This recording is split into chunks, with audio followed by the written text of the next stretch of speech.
Déjà, en tout cas, le travail, moi, je maîtrise ça comme ça. Donc, à ma sortie comme ça, si moi, je pourrais gagner, bon, une machine pour moi. Voilà, je pourrais continuer le travail avec ça. Bah, déjà, je maîtrise ça. Voilà, actuellement, même moi-même, je peux former quelqu'un d'autre dans le travail là.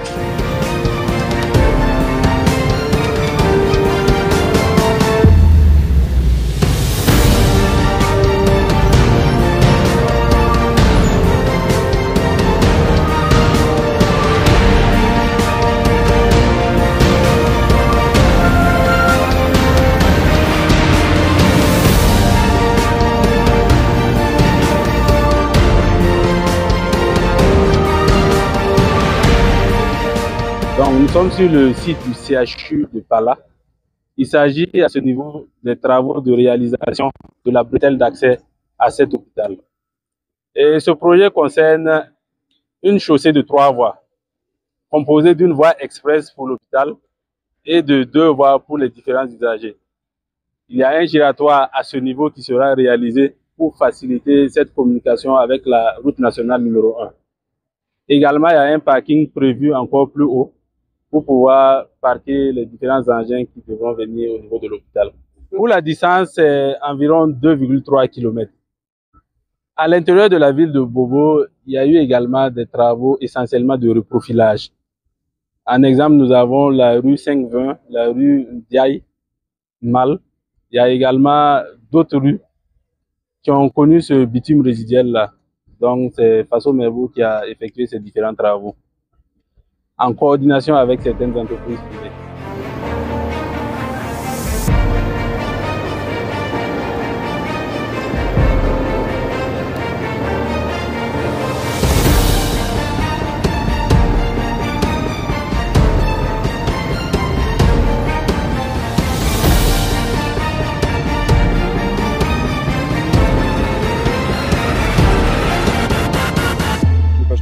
Şu anda çelik konstrüksiyonlar montajı var. Daha sonra üzerine prekast elemanlar dizilecek. Il dit qu'actuellement, c'est le montage de la structure métallique, mais après, on va ajouter les préfabriqués pour les gradins. Sonra içerisinde duvarlar var. İçerisindeki çeşitli mahal olarak kullanılacak hacimler var. Okay. Il dit qu'il y aura des compartiments au niveau à l'intérieur du stade, il y aura des compartiments qui sont faits en briques aussi. Et cette étape-là viendra juste après le montage des structures métalliques. İçerisinde gelen seyircilerin kullanması için tuvalet, büfe veya kafeterya gibi bir takım Voilà. Donc, bölgeler olacak. Okay. Donc, il y aura, comme je dis, il y aura des compartiments pour les supporters qui viendront au stade.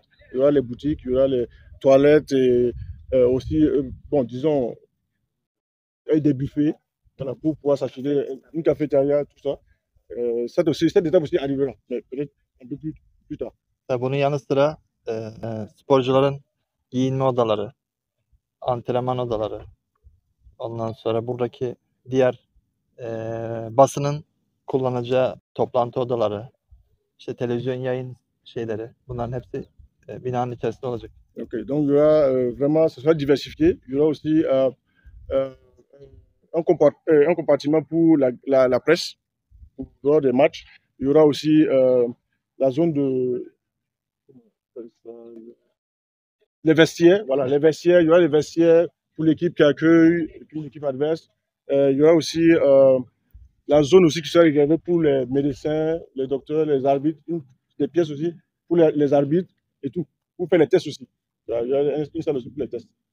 Onun dışında hani bu gösterilerle de görmüşlerdir. Bütün stadyumun çatısı kapalı olacak.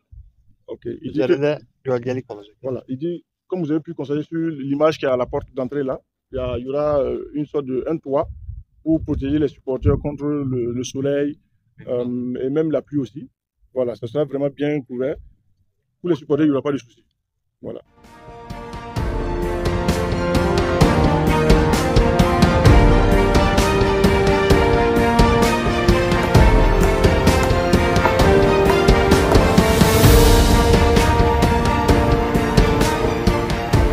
Le bâtiment pédagogique R+3 est composé d'un mini-amphi de 210 places d'une salle modulaire de 90 places, de 5 bureaux pour les professeurs. On a des vestiaires, nous avons un cafétéria, on a une salle de réunion, on a un patio, on a 2 laboratoires au niveau du bâtiment pédagogique et 4 laboratoires sous la paillasse de l'amphi de 1046 places. Ça, c'est ce qui concerne le RDC. Pour le RDC, c'est le rez-de-chaussée. C'est le premier niveau. Au niveau du R+1 du bâtiment pédagogique, nous avons un mini-amphi de 210 places assises, de 5 bureaux, d'une salle de cours de 84 places assises et nous avons des escaliers, un escalier d'accès à l'amphi à partir du RDC. Nous avons également des locales techniques au niveau du R+1. Au niveau du R+2, nous avons, voilà, on a des salles salle doctorat au niveau du R+1, une salle de conférence doctorat au niveau du R+1 et on a au niveau du R+2 maintenant la même chose que le rez-de-chaussée. Des salles de cours et aussi des bureaux. Au niveau du R+3, c'est pareil, on a 5 bureaux et des salles de cours également. Donc, nous avons été notifiés le 20 janvier 2025. Mais les travaux ont proprement débuté le 27 février. Donc, vous conviendrez avec moi que c'est à partir du 27 février à aujourd'hui, en 5 mois de réalisation, nous sommes au niveau que vous voyez actuellement. On a déjà fini avec les grosses œuvres du RDC. Au niveau de la partie bâtiment pédagogique, le R+1, les grosses œuvres, tire aussi vers la fin.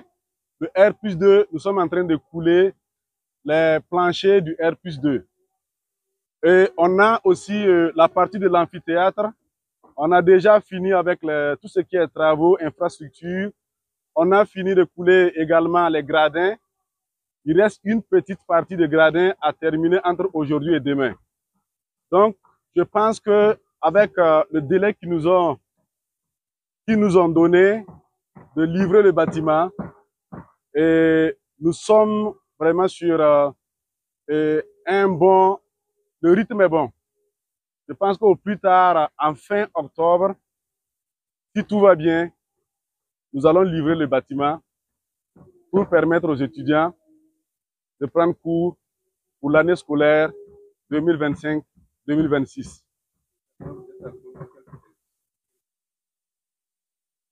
Concrètement, par rapport à la date de démarrage, notamment du 27 février à aujourd'hui, on tourne autour de 60% de délai d'exécution consommé.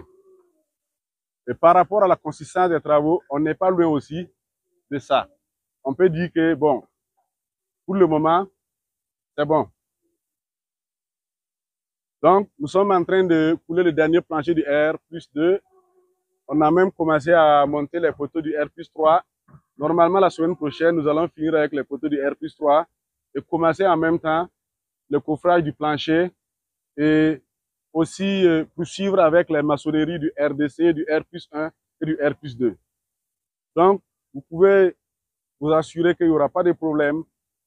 Nous sommes là, nous travaillons jour et nuit. Nous avons plusieurs équipes que nous avons mis en place pour le travail. Nous sommes conscients que nos étudiants ont des problèmes de salle de classe. Nous allons tout mettre en œuvre pour que l'année scolaire 2025-2026, ce bâtiment soit livré à l'université.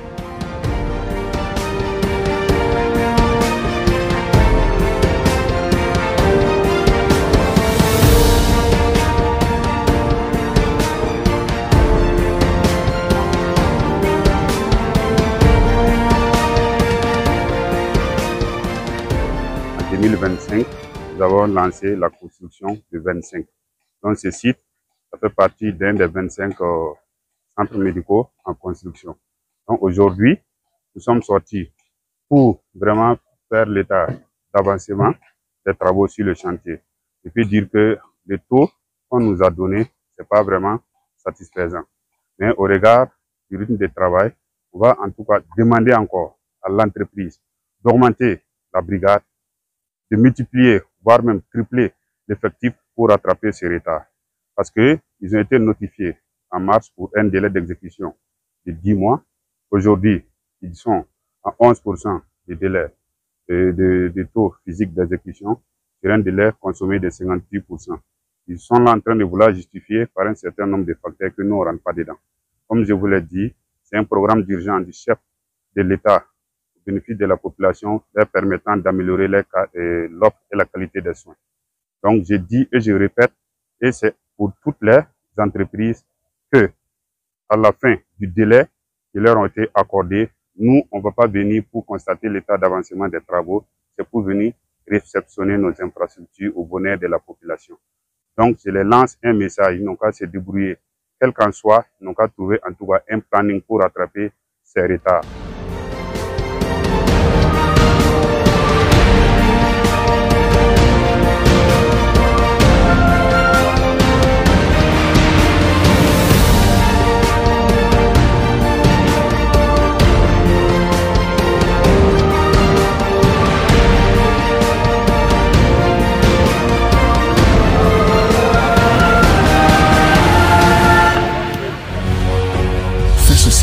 Une autre facette de l'information au Burkina Faso.